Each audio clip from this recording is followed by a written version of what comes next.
Have you ever loved a game or an app or maybe just a hobby so much that you kept returning to it day after day? Oh, yeah, hoping it would, remind you why you loved it in the first place. Exactly. You log in or you sit down at your desk and you were just waiting for that old spark. Right. But instead of feeling like an escape, it feels, well, like a chore. Like Yeah. you are literally clocking in for a shift. Yeah, it's a surprisingly common feeling, especially in the digital age. You're searching for joy, but you are really just finding an obligation. And that very specific feeling of burnout is at the absolute center of our deep dive today. We are looking at this fascinating, highly passionate essay written by a dedicated player of MLB The Show 26. Hmm. And this is not a piece from a troll or someone who just hates the game. It is from someone who deeply loves baseball, loves video games, and just feels this profound sense of disappointment. Because the intrinsic joy of the experience is just like completely evaporated. Yeah, exactly. Which brings us to our goal for today. Right. Our mission today is to figure out how a highly competent, market-dominating product can somehow lose its soul. Yes. We want to understand what kind of creative design is actually required to get that spark back. Because while our source material is laser-focused on a virtual baseball game, A very specific baseball game. right, but the underlying mechanics of this problem, specifically how hobbies turn into homework, they apply to so much of what we interact with every single day. Okay, let's unpack this. Because before we get into what is broken, we really have to establish the baseline of this game. We do. Because the core problem is not that MLB The Show 26 is fundamentally a bad game. Actually, it's the exact opposite. It has genuinely good bones. Yeah. Mhm. The author points out that, at the bare minimum, it successfully gives baseball fans a functional baseball game every single year. It delivers on its fundamental mechanical promise. I mean, the basic physics engine, the actual act of hitting, throwing, and catching a digital baseball, it's all there. It works. Right, and it's functioning at a very high level. And there are genuine bright spots in the design, too. The source mentions that offline players have a lot of engaging options. Like conquest maps and mini-season. Yeah, exactly. And there's also this mechanic called parallel mods. Oh, right. Basically, as you use specific player cards, you earn PXP, which stands for Player Experience Points, and as you cross certain thresholds, you unlock mods. Which gives those cards a unique identity.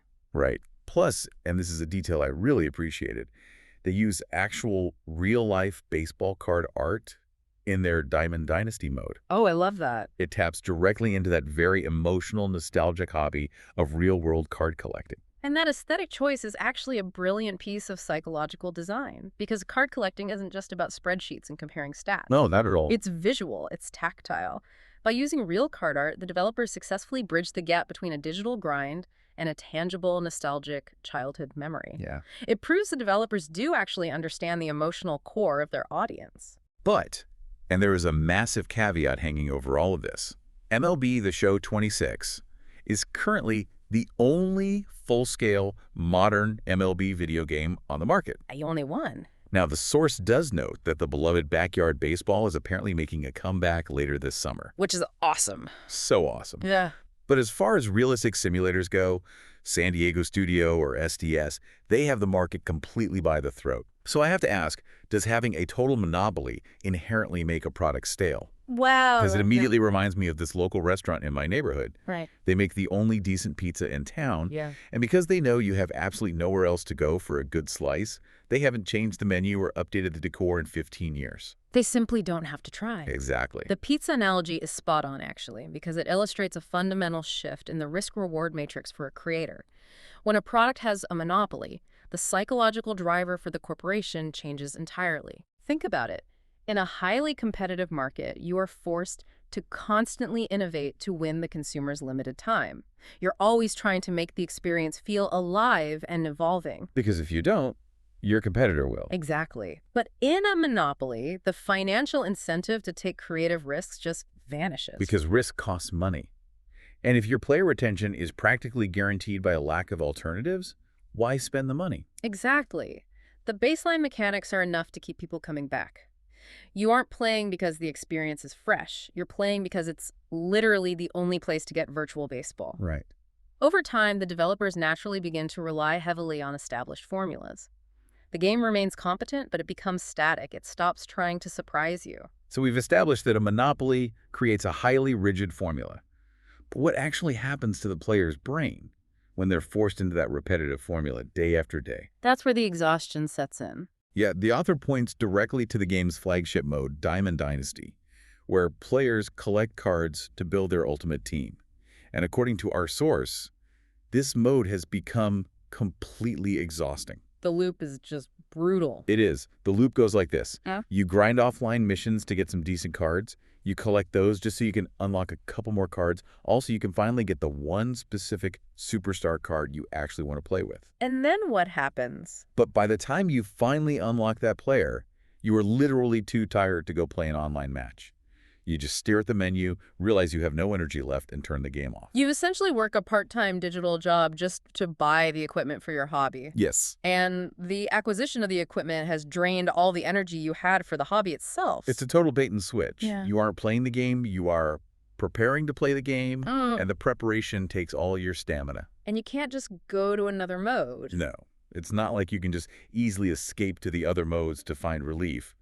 Ranked Seasons hasn't fundamentally changed in a decade. Wow. They advertise a weekend classic mode, but the author points out it only happens once a month, making it a monthly classic. That's kind of funny. Battle Royale just isn't worth the grind anymore, and those mini seasons we mentioned earlier, they end up feeling like a forced obligation just to earn stubs, which is the in-game currency, at the game's launch. Right.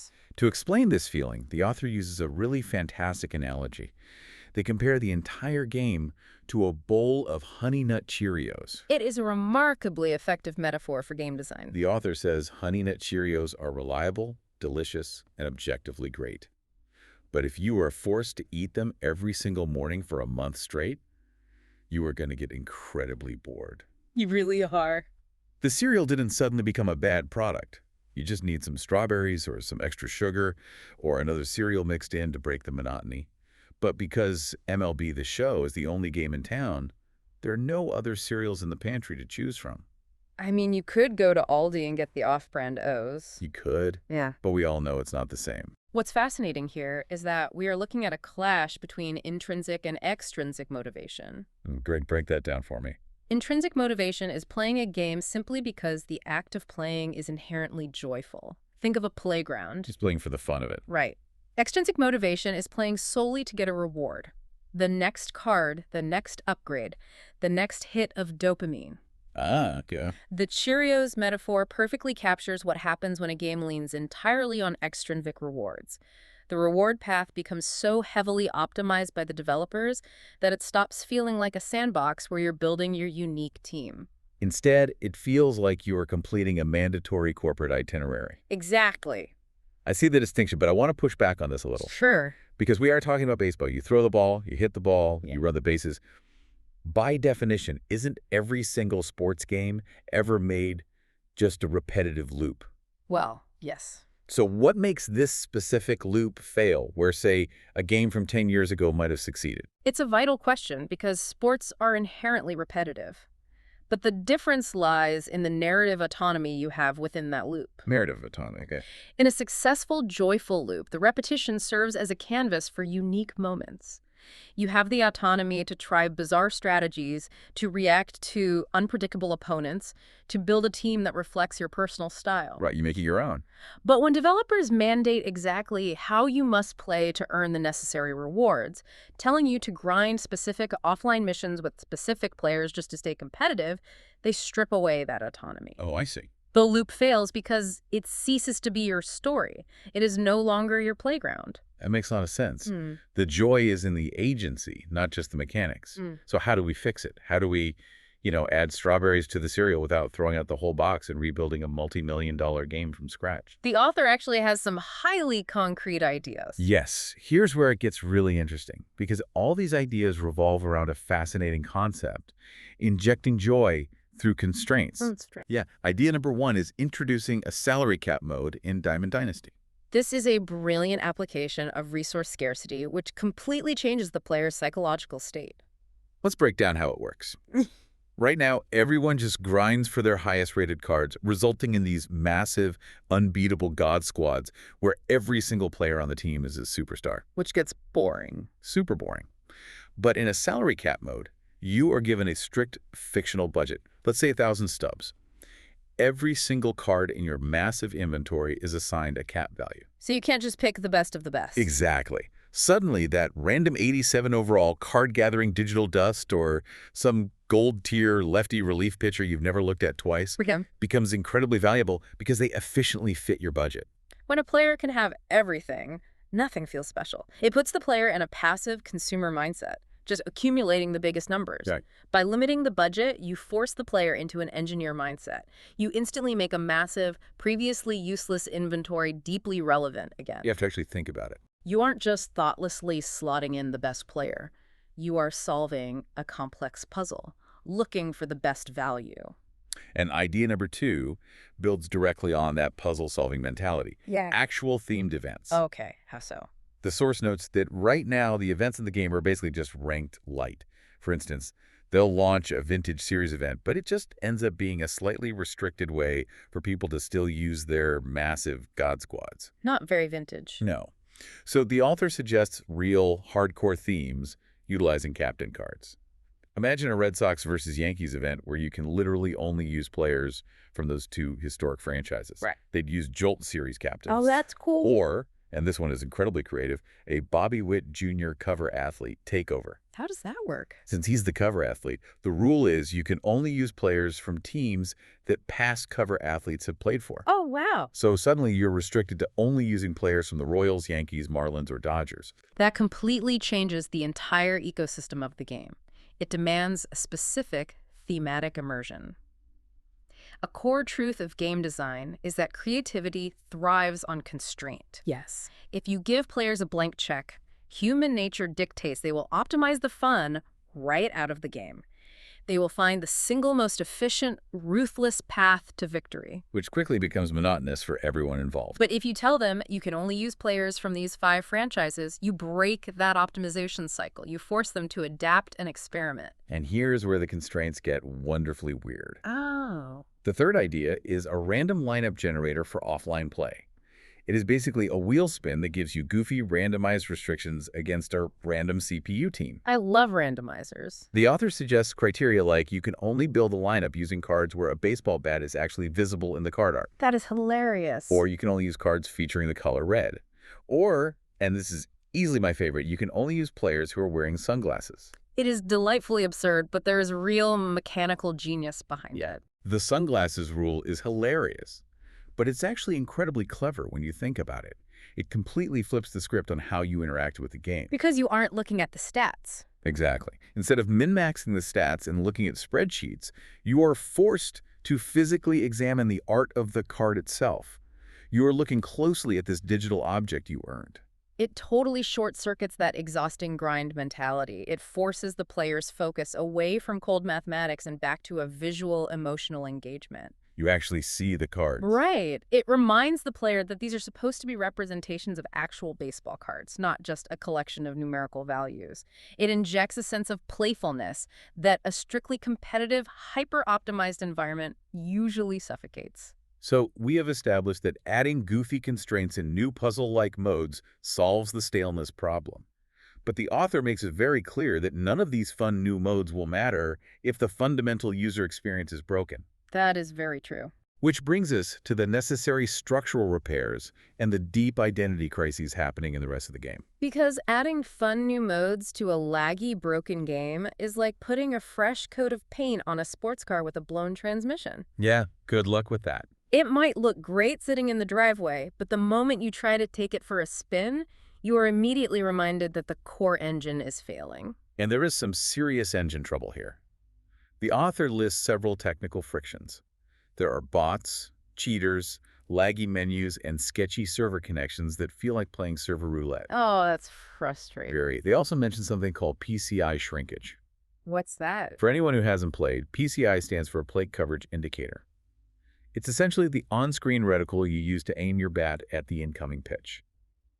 Shrinkage means the game artificially makes that reticle unfairly small in certain situations, which is incredibly frustrating. I can imagine. But the biggest quality of life complaint, by far, is the lack of an in-game mission and PXP tracker. This specific omission is a massive failure in user friction design. It is wild. Currently, players have to use external websites like Showzone, or pen and paper, or massive spreadsheets, or literally ask ChatGPT to help them remember if they need 2 more hits or 3 more innings with a specific card while they're in the middle of a match. While they are playing. Yes, the game tracks this data, but it only shows you your progress after the game is completely over. So what does this all mean? When a game requires a player to pull out a spreadsheet or prompt an AI just to track basic progression, hasn't the developer entirely lost the plot on what constitutes leisure? If we connect this to the bigger picture, it absolutely highlights a breakdown in user experience design. Yeah, When game designers talk about the magic circle, they are referring to the immersive bubble that separates the game world from the real world. the escape. Right. Technical stability, like menus that do not lag, servers that do not drop, and quality of life features like in-game trackers are not just nice-to-haves. They are the bedrock of trust between the creator and the consumer. Trust is so important. The cognitive load of constantly having to track your own stats externally shatters that magic circle. Yep. If the menus fight the player, joy is impossible because you are constantly reminded of the system's flaws rather than being immersed in the fantasy of the sport. And that lack of intentional design bleeds directly into the identity of the game modes themselves. Oh. Let's look at Road to the Show. The whole premise, right in the name, is the grueling, rewarding journey through the minor leagues to finally reach the majors. The big leagues. But the author points out a glaring existential flaw. If your created player gets called up to the majors in June of your very first season, the central psychological hook of the mode is completely gone. You achieved the title. The road is over. It suffers from a complete lack of endgame vision. The narrative arc is essentially the hero's journey, but the climax happens in Act 1. Exactly. You have climbed the mountain almost immediately, and now the game expects you to just wander around the summit for the next 10 seasons without a map or a compelling goal. Exactly. The brain needs a new target. The author suggests the mode desperately needs to evolve into chasing single-season challenges, like trying to break the all-time stolen base record or winning a Triple Crown, or focusing on long-term career record chasing. That makes a lot of sense. And similarly, franchise mode needs to actually feel alive. Right now, it is essentially a static spreadsheet simulator. Not very engaging. No. The author suggests borrowing dynamic logic from Diamond Dynasty, specifically a feature called Inside Edge. How does that work? For example, if your star player, Bobby Witt Jr., historically hits extra base, he hits really well against the Rockies, or steals bases exceptionally well against the Guardians, he should get a temporary stat boost during that specific series to reflect real-world matchups. What the author is asking for in both Road to the Show and franchise mode is context. Context, yes. Without context, hitting a home run is just pressing a piece of plastic at the correct millisecond. That sounds so bleak when you put it like that. But it's true. But if that home run breaks a single-season record you've been chasing for a month, or if it happens against a pitcher your team historically struggles against, it transforms from a mechanical input into a story. Right. It becomes a memory. The core mechanics do not need to change, but the context surrounding them desperately needs an overhaul to make the actions feel meaningful. This has been such an illuminating journey. We started by looking at a highly competent product that entirely dominates its market. A total monopoly. But we explored how that monopoly leads to corporate comfort and how comfort leads to a stale Honey Nut Cheerios checklist mentality, where players are forced into an exhausting, extrinsic grind just for the sake of grinding. And we explored the antidote to that burnout, which is constraint. Yes. By introducing salary caps that force resource management, themed events based on real-world rivalries, and delightfully absurd rules like only using players wearing sunglasses, developers can completely revitalize an exhausted inventory. It's just so smart. But of course, that creative design must be supported by a frictionless user experience, one that doesn't require a spreadsheet to navigate. The game does not need to be rebuilt from scratch. It just needs its joy restored. It needs to feel like a playground again, not an itinerary. Exactly. And this brings us directly to you, the listener. Because as we established at the top, this isn't really just about a video game. We want you to examine your own routines. What apps on your phone, what games, or even what daily habits in your life have slowly turned into a rigid spreadsheet. Where are the spreadsheets in your life? Where in your life are you just eating plain cereal every single morning, and where could you add some strawberries? It is a vital question for all of us. We so often try to optimize our lives for maximum efficiency that we accidentally optimize the joy right out of them. We really do. We follow the most efficient, frictionless path to work. We cook the most efficient meals. We consume the most efficient media. So here's a final thought to mull over, building on the brilliance of that random lineup generator. If a random wheel spin that forces a gamer to only use players with sunglasses can completely revitalize a stale, repetitive virtual baseball game, what would happen if we applied that exact same random constraint generator to our real lives? That is a terrifying yet wonderful idea. What if, next weekend, you used a random generator to dictate your plans? What if you restricted yourself to only visiting places in your city that are painted red? Oh, wow. Or you decided you could only eat food that starts with the letter C? We spend so much energy trying to perfect our leisure time, hoping to find that spark we used to feel. But could injecting a little goofy restriction be the ultimate cure for modern burnout? It just might be. The next time you find yourself logging in or clocking in, just waiting to feel that old joy, maybe the answer isn't to try harder. Maybe the answer is to put on some sunglasses and completely change the rules.